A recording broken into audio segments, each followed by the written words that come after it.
जो लोग निस्वार्थ भाव से भक्ति करते हैं, उन्हें मिलती है भगवान की कृपा।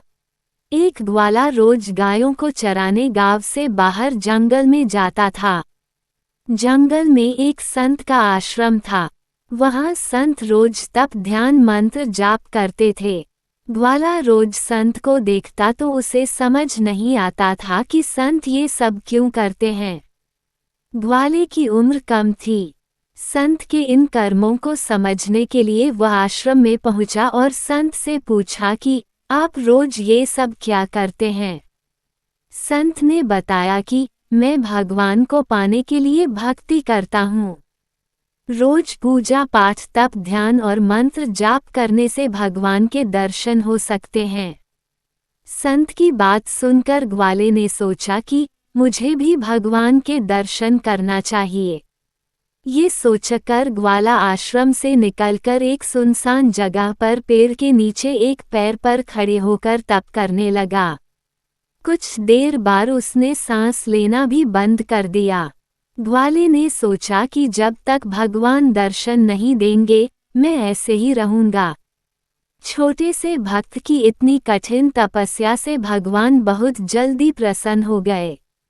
वे ग्वाले के सामने प्रकट हुए और बोले कि पुत्र, आंखें खोलो, मैं तुम्हारे सामने आ गया हूँ।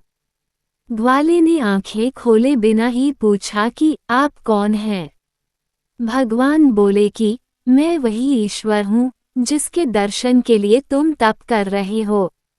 ये सुनकर ग्वाले ने आंखें खोल ली, लेकिन उसने ईश्वर को कभी देखा नहीं था। वह सोचने लगा कि क्या यही वो भगवान है। सच जानने के लिए उसने भगवान को एक पेड़ के साथ रस्सी से बांध दिया। भगवान भी भक्त के हाथों बंध गए। ग्वाला तुरंत दौड़कर उस संत के आश्रम में पहुंच गया और पूरी बात बता दी। संत ये सब सुनकर हैरान थे।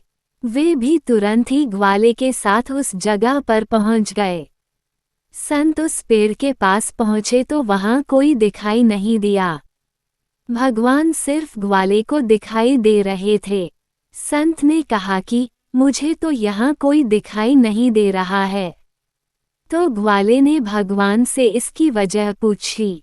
भगवान ने कहा कि मैं उन्हीं इंसानों को दर्शन देता हूँ जो निस्वार्थ भाव से मेरी भक्ति करते हैं। जिन लोगों के मन में कपट, स्वार्थ, लालच होता है, उन्हें मैं दिखाई नहीं देता। निस्वार्थ भाव से की गई भक्ति ही सफल होती है। तब तक सुनते रहिए।